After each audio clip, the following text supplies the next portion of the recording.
मनपसंद YouTube channel Brijesh study अड्डा। और मैं ब्रिजेश कुमार आप सभी को आज सिखाने वाला हूँ, पढ़ाने वाला हूँ, आपके दिमाग को बताने वाला हूँ धातु एवं आधातु। इससे रिलेटेड जितने भी वायरल क्वेश्चन है, जितने भी क्वेश्चंस आपके बोर्ड एग्जाम में आ सकते हैं, उन क्वेश्चंस को भी मैं बताऊंगा। तो फटाफट अगर आप चैनल पे पहली बार हैं तो चैनल को सब्सक्राइब कर लीजिए और इसी प्रकार के और वीडियो को देखने के लिए बेल के आइकन को प्रेस कर लीजिए। आइए आज हम शुरू करेंगे धातु एवं आधातु को। बहुत ही कम समय में इसे खत्म भी कर लेंगे। चलिए शुरू करते हैं आज की इस वीडियो को। देखिए मैंने कुछ चीजों को बैकग्राउंड में लिख भी लिया है जिससे कि आपका समय बचे और आपको कुछ ज्यादा जानकारी उन्हीं समय में दिया जा सके। तो चलिए आइए देखते हैं। देखिए चूंकि आपका चैप्टर है जो धातु एवं आधातु। धातु को इंग्लिश में बोलते हैं मेटल और आधातु को इंग्लिश में बोलते हैं नॉन मेटल। चलिए धातु किसे कहते हैं? तो वे तत्व जो ऊष्मा, मेन फंडामेंटल याद रखिएगा। देखिए वे तत्व जो ऊष्मा तथा विद्युत का चालन करते हैं, यही आपके तीन मेन फंडामेंटल है। अगर कोई धातु है, क्या अगर कोई धातु है तो उसके अंदर कोई दो तीन पहचान जरूर होनी चाहिए। ऊष्मा का चालन हो, विद्युत का चालन होना चाहिए, मतलब ऊष्मा तथा विद्युत का क्या हो, चालन हो करते हैं, और आघात वर्ध एवं तन्य होते हैं, धातु कहलाते हैं। ये आघात वर्ध का मतलब क्या हुआ, तन्य का मतलब क्या हुआ? तन्य का मतलब अगर उस पर कोई हम ठोकर दे तो आवाज करे, क्या करे, आवाज करे। आघात वर्ध का मतलब होता है कि अगर उसको हम चोटिल करें, चोट दे वो टूटे नहीं बल्कि वो क्या हो जाए, बिखर जाए, पतली परत में एक परत बन जाए। क्या, फिर से सुनिएगा, धातु किसे कहते हैं? वे तत्व जो ऊष्मा एवं विद्युत का चालन करते हैं और आघात वर्ध एवं तन्य होते हैं, धातु कहलाते हैं। मतलब अगर उसे हाथ से मारे, किससे भी मारे तो तन्यता हो, आवाज निकले। आघात वर्ध का मतलब होता है मेरे प्यारे साथियों, अगर वो चाहे जितनी बार उसे पीटे हम लेकिन टूटे ना, क्या हो, बिखरती जाए मतलब पतली होती जाए, परत बनती जाए, एक चादर बन जाए। जैसे लोहा हुआ, चांदी हुआ, सोना हुआ, अगर इसको आप पीटेंगे तो क्या हो, टूटेगी नहीं तुरंत साथियों, याद रखिएगा। अब हम आपको तोड़ने का मुंड को तोड़ भी सकते हैं, लेकिन अगर आप सामान्यतः आप चोटिल करेंगे तो वो क्या हो, चादर के रूप में बिखरती ही जाएगी। ये आपका हो गया धातु साथी। उदाहरण के रूप में क्या लिख सकते हैं? उदाहरण के रूप में लिख दो साथियों, लोहा। आप सभी के घर में हो लोहा, चांदी, सोना इत्यादि बहुत सारी चीजें हैं जिसको आप धातु कह सकते हैं। अब आधातु क्या होगा? चलिए इसी का एंटीऑक्सीडेंट बताइए, इसी का उल्टा है। आधातु किसे कहेंगे? तो वे तत्व जो ऊष्मा तथा विद्युत का चालन नहीं करते हैं। मेरे बात सुनिएगा, आधातु किसे कहेंगे? वे तत्व जो ऊष्मा तथा विद्युत का चालन नहीं करते हैं और आघात वर्ध एवं तन्य भी नहीं होते हैं, आधातु कहलाते हैं। आधातु कहलाते। आई होप आपको कुछ ना कुछ जरूर समझ में आ रहा होगा। धातु आपको पता चल रहा है कि वे तत्व जो ऊष्मा तथा विद्युत का चालन करते हैं, आघात वर्ध और तन्य होते हैं, क्या कहलाते हैं? धातुएं कहलाते हैं। आधातु इसी का उल्टा होगा, वे धातुएं जिनके अंदर विद्युत तथा चालन का विद्युत तथा ऊष्मा का चालन नहीं होता है और आघात वर्ध एवं तन्य नहीं होते हैं, आधातुएं कहलाती हैं। आधातु में क्लोरीन हुआ, नाइट्रोजन हुआ, ऑक्सीजन, सब आप बहुत कुछ एग्जाम्पल लिख सकते हैं। ठीक है, ये तो आपके क्वेश्चंस में आ सकता है। इससे मस्ट एक क्वेश्चन आपके एग्जाम में पूछा जाएगा, बहुत ही वायरल क्वेश्चन साथियों, हर साल पूछता है।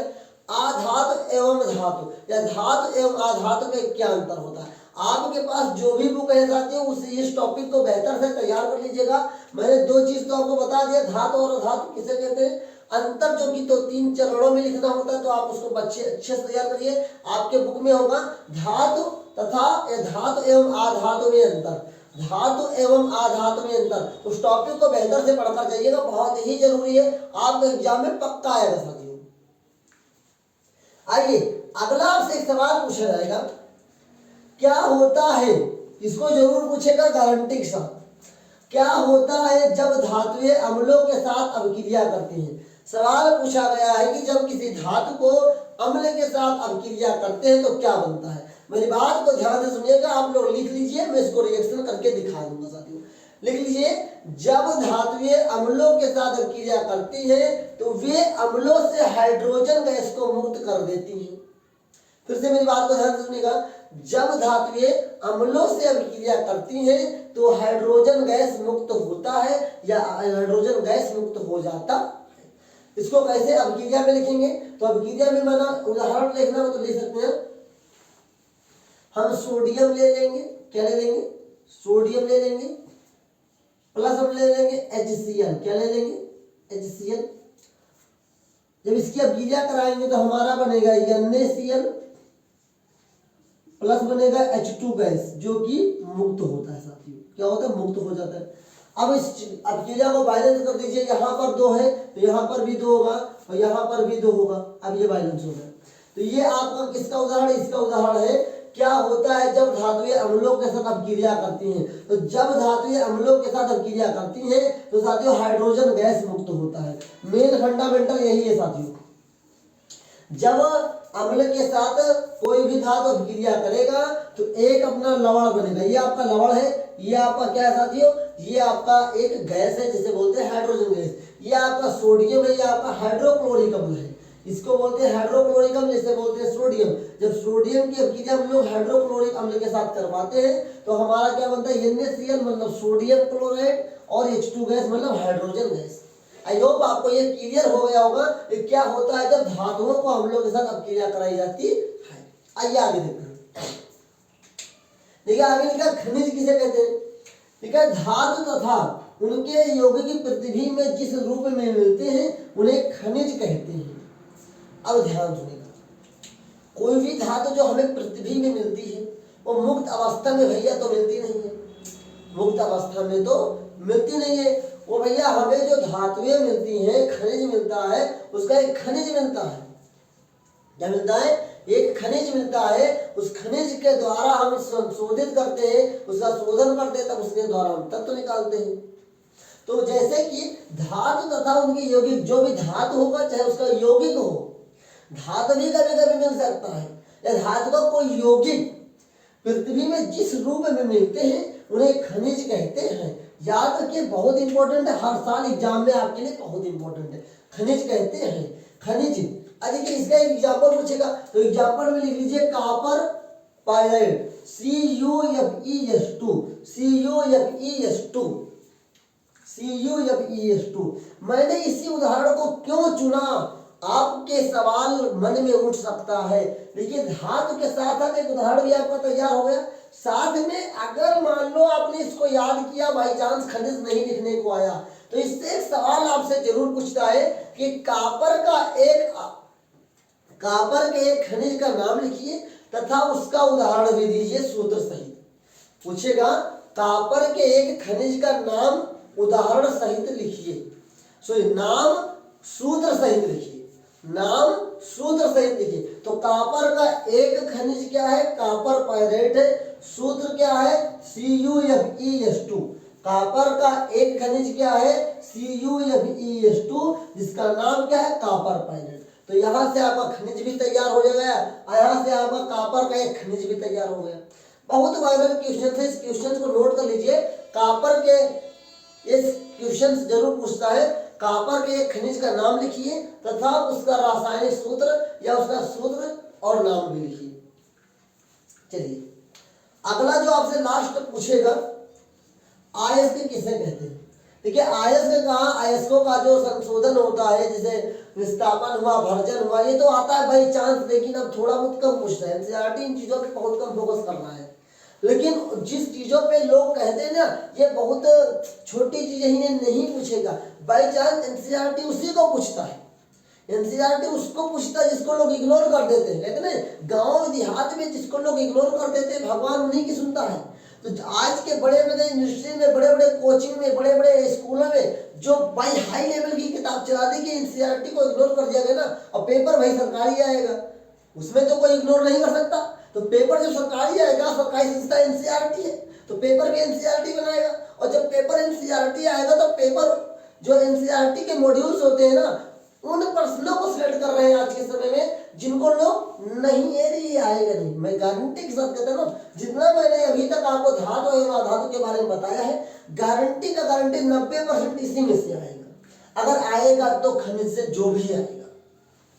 आइए आगे देखें। प्राकृत में पाए जाने वाले जिस खनिज में पर्याप्त धातु होती है तथा जिनमें धातुएं सरलता से प्राप्त की जा सकती है, अयस्क कहते हैं उसे।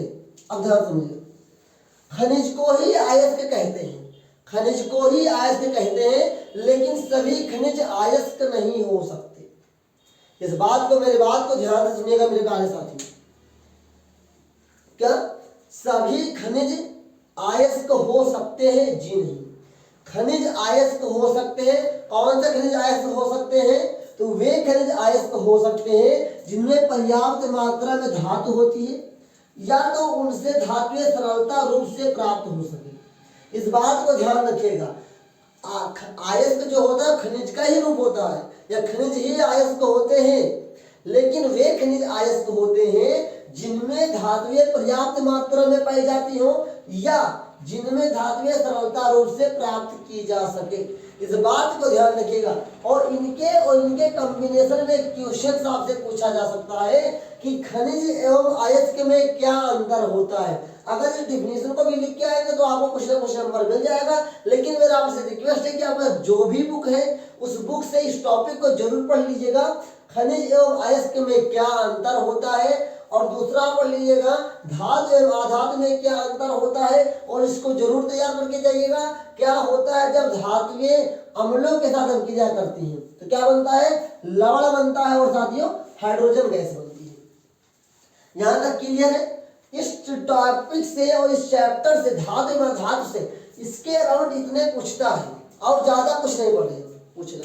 लेकिन समय कम है आपके पास और मेरे पास भी समय कम रहता है। इस वक्त बहुत मुश्किल से मैं वीडियोस आपके लिए बना पाता हूं, तो बहुत कम समय में बहुत ज्यादा तैयारी करने के लिए मेरे साथ जुड़े रहने के लिए आपका धन्यवाद। और आपने अगर यहाँ तक वीडियो देखा है तो आपको जरूर ना जरूर धातु एवं अधातु से इसमें तो कुछ ना कुछ तो दिमाग में ठूस दिया मैंने। आप भी इसको नोट करिए, अपने बुक से रिवाइज कीजिए और इसकी तैयारी कर लीजिए। इसके द्वारा आपको जो भी प्रश्न बन रहे हैं उसको तैयार कर लीजिए और प्रश्नों को पढ़कर जरूर जाइएगा। और जो मैंने प्रश्न बताए हैं वो प्रश्न आपके लिए 100 से 100 क्या 200% इंपॉर्टेंट है साथियों। इस बात को ध्यान रखिएगा। और यहाँ तक मेरा साथ देने के लिए बहुत बहुत धन्यवाद। आपकी नेक्स्ट क्लास जो लगेगी बहुत इंपॉर्टेंट क्लास लगने वाली है। नेक्स्ट क्लास की तैयारी मैंने इससे प्रीवियस वीडियो में करवा दी। इस वीडियो का था हाइड्रोकार्बन। हाइड्रोकार्बन एक कार्बन का ही यौगिक होता है साथियों, जो मैंने आपको पहले इंट्रोड्यूस कर दिया है। अब नेक्स्ट वीडियो जो बनेगी आपकी कार्बन एवं कार्बन की यौगिक बनेगा। लेकिन मैंने इससे पहले आपको जो कि हाइड्रोकार्बन पढ़ा दिया है, तो आगे मैं आपको एल्कोहल्स और कीटोन्स वगैरह पढ़ाऊंगा।